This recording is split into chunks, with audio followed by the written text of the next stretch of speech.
When Final Fantasy XI released in Japan, it was commended for its unique, innovative mechanics, and for being ahead of its time. Japan's Consumer Entertainment Software Association awarded it their grand prize, and similar accolades were received upon its launch in North America, where it won Best Online Game at Spike TV's first ever Video Game Awards. True to Hironobu Sakaguchi's initial vision, Koichi Ishii and Hiromichi Tanaka had shown the world that Final Fantasy was not just a one-trick pony. It was adaptable, able to blend with various role-playing subgenres. And such was its success that by mid-2003 it was the second biggest MMORPG in terms of paid subscribers, sitting only behind Lineage. Final Fantasy XI then launched in Europe alongside the game's second expansion, Chains of Promathia. But unlike the launch in North America, there was no big lift in subscription numbers. This trend then continued despite the release of additional expansions, and it meant Final Fantasy XI started to lose market share to its core competitors. The one Square Enix were most worried about though was World of Warcraft. Having launched only a few months after the release of Chains of Promathia, it had exceeded Final Fantasy XI's subscription base within just 1 month. And much as Final Fantasy XI had changed the game when it was released 2 years prior, World of Warcraft evolved the MMORPG genre in multiple ways. Keen to make sure they weren't left behind, Square Enix started working on a successor to Final Fantasy XI with a lot of immediacy. They worked behind the scenes for 4 years, and when they were ready, they unveiled their work to the world as Final Fantasy XIV at E3 2009 as they geared up for the game's launch a year later. That launch happened worldwide on the 30th of September 2010, and Square Enix believed that Final Fantasy XIV would launch as a strong contender to World of Warcraft. But in the weeks that followed, critics rounded on the experience. GameSpot were first to the party, scoring it a 4 out of 10, stating that the UI was miserable, the economy system stunk, and that every aspect of the game was filled with dumb obstacles. Game trailers then followed with a 4.2, stating that the game was just not ready for commercial release, and GameSpy said that Final Fantasy XI had the worst UI of any PC game launched since 1998, saying it felt like a free-to-play experience in the very worst way possible. It was the worst possible start for Square Enix's new MMO, and less than 2 months after its launch, Yuichi Wada released a statement on the Lodestone to address the game's dismal display. Within, he apologised for releasing a product that did not live up to fan expectations and outlined his plan for how the situation could be turned into a positive. Central to this would be a significant overhaul of the development team. Tanaka, who had done so much for Square over the years, resigned from his position as producer, and Komoto was demoted to lead designer. They were replaced with immediate effect by one man, Naoki Yoshida, and he was joined by a handful of other senior figures. As a final act of goodwill, while this new team set about attempting to turn Final Fantasy XIV around, subscription fees would be suspended until such a time that Square Enix felt justified in charging players. These were all extreme measures, but thanks to new initiatives that were built around transparency and regular communication, Yoshida was starting to restore trust in the community, and more importantly, the changes the team were pushing live were being met with a positive response. The challenge was that they couldn't make changes that were as extreme as they wanted, and so, while they made smaller changes to the existing experience, such as removing the frustrating fatigue system, Yoshida's team started to work on building a new version of Final Fantasy XIV from scratch, which they later dubbed Final Fantasy XIV 2.0 before giving it the official title of A Realm Reborn. Keen to make sure development was more focused as opposed to being split between these two different versions, Yoshida then made the decision to shut the servers of the original game down, and the occasion was marked with an epic cinematic called End of an Era, which was released on the 11th of November 2012. It paved the way for what would follow, but Yoshida was keen not to replicate the mistakes of his predecessors who had launched Final Fantasy XIV well before it was ready.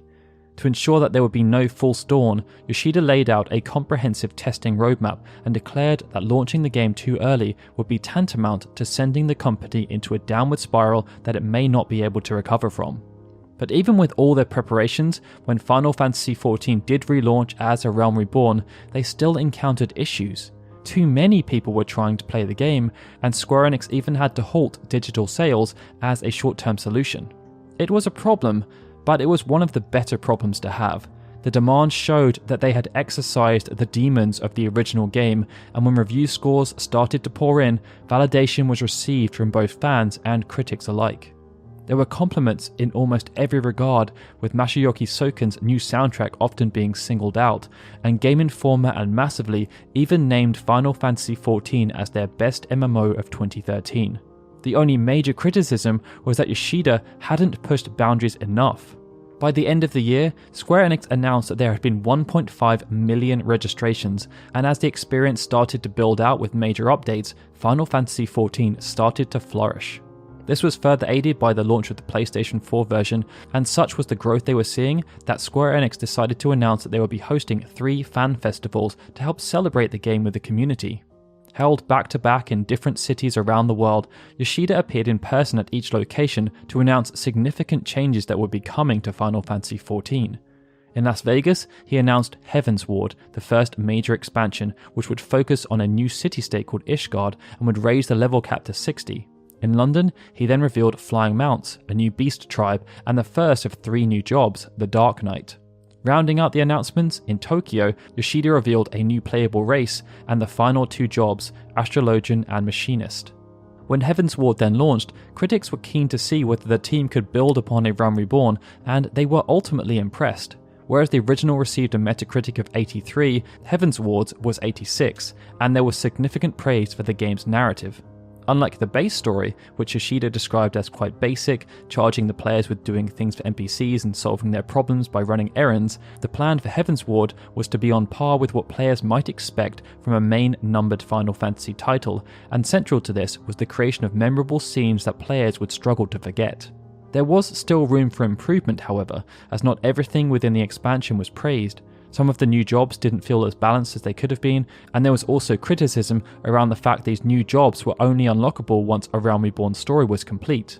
It was also noted that side quests and fates felt bland in comparison to the new and improved story. But in recognition for Heavensward's achievements, Final Fantasy XIV received a BAFTA Games nomination for Best Persistent Game in 2016, and it was again awarded MMO of the Year by Game Informer and Massively. As Heavensward then built out over the next 2 years, its content became even more rich and expansive, and it continued to be recognised, receiving a second BAFTA Games nomination in 2017, this time in the Evolving Games category. It set the arrival for Stormblood, the game's second expansion. Similar to Heavensward, Stormblood was again announced at the Las Vegas Fan Festival, and like its predecessor, it would bring about a level cap increase and would come with 3 new jobs, Red Mage, Samurai and Blue Mage. The launch of Stormblood also coincided with the sunsetting of the PlayStation 3 version, so that efforts could be more focused on making the game perform as well as possible on current generation hardware, and following its launch, once subsequent patches started to be released, it became clear as to why. Stormblood was a very ambitious project in terms of its scope. PvP received a complete revamp, and in patch 4.1, Final Fantasy XIV received its first Ultimate Raid.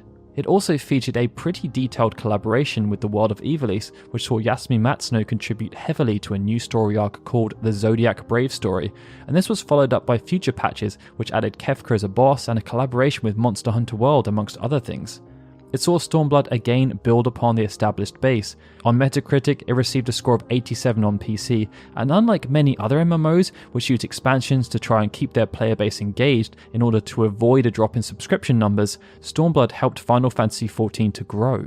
Yoshida even noted when speaking to us towards the end of 2017 that Final Fantasy XIV had more paying subscribers following the launch of Stormblood than at any other time in the game's history. But even though the response to Stormblood was fantastic, it was the game's next expansion, Shadowbringers, that cemented its legacy. As was customary, Shadowbringers was announced at the Las Vegas Fan Festival. It would come with an increase in the level cap, 2 new playable races and 2 new jobs, Dancer and Gunbreaker. Yoshida also revealed New Game Plus mode and the Trust system, and another collaboration, this time with Yoko Taro and Yoshiko Saito, that would bring the world of Nier Automata to Final Fantasy XIV. It was a gluttonous amount of content, and when combined with a compelling new story arc, Shadowbringers launched to near universal praise. Some critics even heralded the expansion as the best any MMO had received ever, and RPG fans stated that its release elevated Final Fantasy XIV into the conversation of being considered as one of the best Final Fantasy games ever made. With Shadowbringers propelling Final Fantasy XIV back into the spotlight, accolades soon followed. It was nominated for Best Expansion and PlayStation Game of the Year at the 2019 Golden Joystick Awards, and despite the base game releasing 6 years prior, Final Fantasy XIV was nominated for 3 awards at the Game Awards: Best Community Support, Best Ongoing Game, and Best Role-Playing Game. Shadowbringers also drove an increase in paying subscribers, and it saw Final Fantasy XIV end 2019 in a rather unique position. Not only was it one of the few MMOs still able to operate on a paid subscription model, it was growing despite that barrier. It means that while players continue to indulge themselves over the next 18 months thanks to various updates and patches that will be released, there will also be an eye on 2021. That's when Final Fantasy XIV 6.0 is sure to launch, and if the Metacritic trend continues, the next expansion may see Final Fantasy XIV become the best reviewed Final Fantasy game of all time. And no doubt when we look back in 10 years' time, this all means that we will be able to talk fondly about Final Fantasy XIV just as we are still able to do with Final Fantasy XI. Now, we can apologise all we want in the comments about mistakes and omissions we make relating to Final Fantasy XIV, but as they say, actions speak louder than words. We wanted to usher in the new year on the right foot, and our hope is that this video serves as a proper apology to all of you who love Final Fantasy XIV and felt as though we did not do it justice within our wider review of Final Fantasy's journey over the past 10 years. And with that, this is Daryl signing out. I would, as always, like to extend a big thank you to all our Patreon and YouTube membership supporters, and of course, a big thank you to everyone for watching this video and continuing to support us. I'll see you all again soon for more Final Fantasy goodness.